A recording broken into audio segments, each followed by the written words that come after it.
السلام علیکم ورحمۃ اللہ وبرکاتہ۔ جی دوستو، آپ دیکھ رہے ہیں ہمارا یوٹیوب چینل اسلامی معلومات ٹی وی۔ آج کی ویڈیو شروع کرنے سے پہلے آپ کو چھوٹی سی ریکویسٹ ہے، ہمارے یوٹیوب چینل اسلامی معلومات ٹی وی کو سبسکرائب کریں، بیل آئیکن کو دبائیں، کمنٹ کریں اور لائک کریں۔ پھر چلتے ہیں ویڈیو کی طرف۔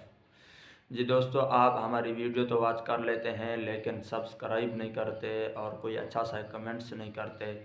آپ ہمارے یوٹیوب چینل کو سبسکرائب کر لیا کریں، ہماری حوصلہ افزائی ہو جائے گی اور آپ تک ہمارا روزانہ کا ایک اسلامی واقعہ، اسلامی معلومات آپ تک پہنچتی رہے گی۔ اور اچھا سا ہماری حوصلہ افزائی کے لیے کمنٹس بھی کر لیا کریں۔ انشاءاللہ آپ کا کوئی خرچہ نہیں آئے گا اور آپ کو اجر بھی ہوگا، ہماری حوصلہ افزائی بھی ہوگی۔ جی دوستو، شروع کرتے ہیں آج کا واقعہ۔ حضرت جابر رضی اللہ تعالیٰ عنہ فرماتے ہیں، ایک دن حضور نبی کریم صلی اللہ علیہ وسلم مسجد میں تشریف لائے اور فرمایا کہ ابھی حضرت جبرائیل علیہ السلام میرے پاس تشریف لائے اور انہوں نے فرمایا کہ یا رسول اللہ صلی اللہ علیہ وسلم، کوئی بندہ اللہ کی رحمت کے بغیر جنت میں داخل نہیں ہو سکتا۔ قوم کے ایک شخص کا واقعہ سنایا کہ بنی اسرائیل کی قوم کا ایک شخص اپنے شہر سے الگ ہو کر آبادی سے دور ایک پہاڑی پر عبادت کے لیے اپنا ٹھکانہ بنایا، وہاں رہتا تھا اور اللہ رب العزت کی عبادت کرتا رہا، ہمیشہ اللہ کی عبادت میں وقت گزارا۔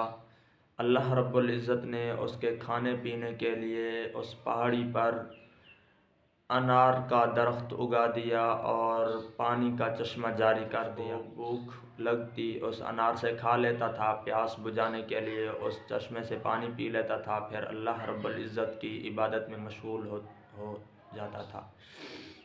وہ شخص اسی طرح 500 سال اللہ رب العزت کی عبادت میں گزارے، بڑے بڑے سجدے کرتا رہا، ایک سال تک ایک سجدے میں گزار دیتا تھا۔ اس نے اللہ رب العزت سے دعا کی تھی کہ اے الہ العالمین، میری موت بھی سجدے میں آئے۔ اس نے اتنی بڑی مدت عبادت میں رہنے کے بعد جب اس کی موت کا وقت ہوا تو اس کو سجدے میں موت آئی۔ پھر حضرت جبرائیل نے فرمایا، جب یہ کل قیامت کے دن اللہ رب العزت کے سامنے پیش ہوگا تو یہ لوح محفوظ میں لکھا جا چکا ہے کہ اس کو اللہ رب العزت کہیں گے، جا میرے فضل سے جنت میں داخل ہو جا۔ پھر وہ بندہ کہے گا، اے الہ العالمین، آپ کے فضل و کرم سے جنت میں داخل ہو جاؤں، میں نے جو 500 سال عبادت کی وہ کہاں گئی؟ پھر اللہ رب العزت کہے گا، اس کو لے جاؤ جہنم کے کنارے۔ جب اس شخص کو جہنم کے کنارے لایا جائے گا، جہنم کی تپش کی وجہ سے اس کا بدن بالکل سوکھ جائے گا، اس کو پیاس لگے گی، بے انتہا پیاس لگے گی۔ پھر وہ پکارے گا، کہے گا مجھے پانی پلا دو۔ غیب سے اس کو ایک پانی جائے گا، وہ اس پانی کے گلاس کی طرف لپکے گا، پھر آواز آئے گی، اس پانی کے گلاس کی قیمت 500 سال کی عبادت ہے۔ وہ کہے گا، میں دے دیتا ہوں، مجھے پانی پلا دو۔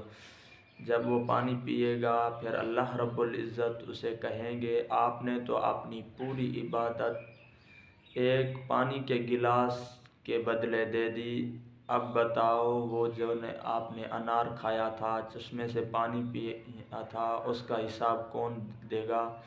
آپ نے جو میری نعمتیں استعمال کی تھی، آنکھوں کی نعمت، کانوں کی نعمت، زبان والی نعمت میں نے آپ کو عطا کی تھی، وہ آپ نے استعمال کی، اس کا حساب کتاب کون دے گا؟ وہ پھر پریشان ہوگا، بے سر و سامانی کی حالت میں۔ پھر اللہ رب العزت اس کو کہیں گے، اب جا میرے فضل و کرم سے جنت میں داخل ہو جا۔ جی دوستو، ہم اللہ رب العزت کے احکام پر بھی عمل کریں اور تمنا یہ کریں کہ اللہ رب العزت اپنا فضل اور کرم فرمائے۔ کبھی بھی ہم اپنے نیکی کی وجہ سے جنت میں داخل نہیں ہو سکتے جب تک اللہ رب العزت اپنا فضل اور کرم نہ فرمائے۔ دعا ہے اللہ رب العزت اپنا فضل اور کرم فرمائے۔ دنیا میں بھی اپنے احکام والی زندگی گزارنے کی توفیق عطا فرمائے، اور آخرت میں ہمیشہ ہمیشہ والی زندگی ہمارے لیے آسان فرمائے۔